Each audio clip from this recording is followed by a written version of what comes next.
Bienvenue dans cet épisode, où nous allons explorer l'un des commandements les plus fondamentaux de Jésus, aime ton prochain comme toi-même. Aujourd'hui, nous allons voir comment cet enseignement peut transformer nos vies et nos relations.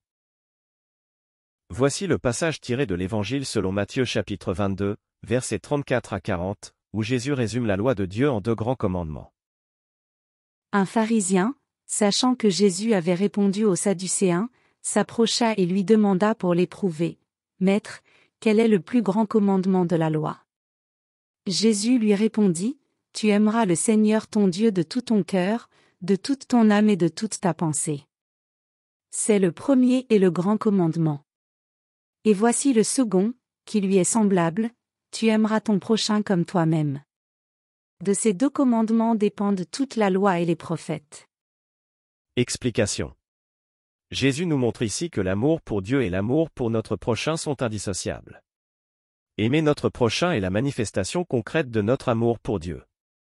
Le commandement d'aimer son prochain implique une compréhension profonde de ce qu'est l'amour. Dans la culture moderne, le terme « aimer » peut souvent sembler superficiel ou conditionnel, limité à des émotions passagères ou des actions motivées par l'intérêt personnel.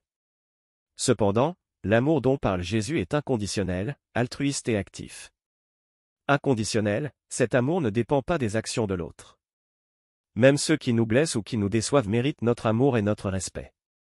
Cela signifie que notre attitude ne devrait pas être influencée par les comportements des autres, mais plutôt guidée par notre engagement à refléter l'amour divin. Altruiste, aimer son prochain, c'est mettre les besoins des autres avant les nôtres. Cela signifie servir, soutenir et encourager ceux qui nous entourent. Cet aspect de l'amour nous appelle à être attentifs aux luttes des autres, à tendre la main aux nécessiteux et à être des instruments de la grâce de Dieu dans leur vie. Actif, l'amour n'est pas seulement un sentiment, c'est un engagement à agir pour le bien de l'autre. Cela se manifeste par des actes de bonté, de compassion et de justice.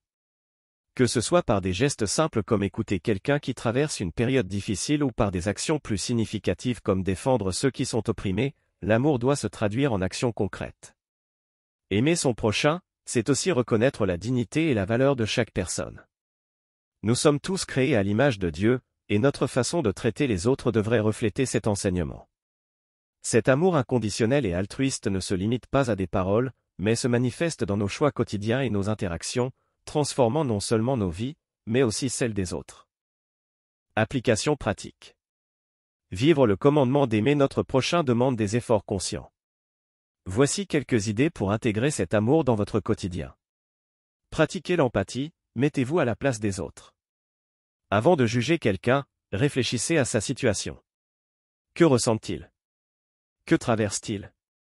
Engagez-vous dans votre communauté, cherchez des occasions de servir votre voisinage. Que ce soit en faisant du bénévolat ou en aidant un voisin dans le besoin, chaque geste compte. Pratiquez le pardon, ne laissez pas les rancunes vous empêcher d'aimer. Libérez-vous des blessures passées en choisissant de pardonner. Exprimez votre gratitude, dites à ceux qui vous entourent à quel point vous les appréciez. Des mots de reconnaissance peuvent illuminer la journée de quelqu'un. Priez pour les autres, incluez vos proches dans vos prières. Demandez à Dieu de les bénir et de les soutenir dans leurs épreuves. Ces petites actions peuvent créer un impact significatif. En vivant cet amour, nous devenons des témoins de la grâce et de la bonté de Dieu dans le monde. Terminons par une prière. Seigneur, aide-nous à aimer notre prochain comme toi nous as aimés. Ouvre nos cœurs pour voir les besoins des autres et donne-nous la force d'agir avec compassion et bienveillance. Que notre amour soit un reflet de ton amour pour nous. Amen. Merci d'avoir été avec nous aujourd'hui. Que Dieu te bénisse et te guide tout au long de ton chemin.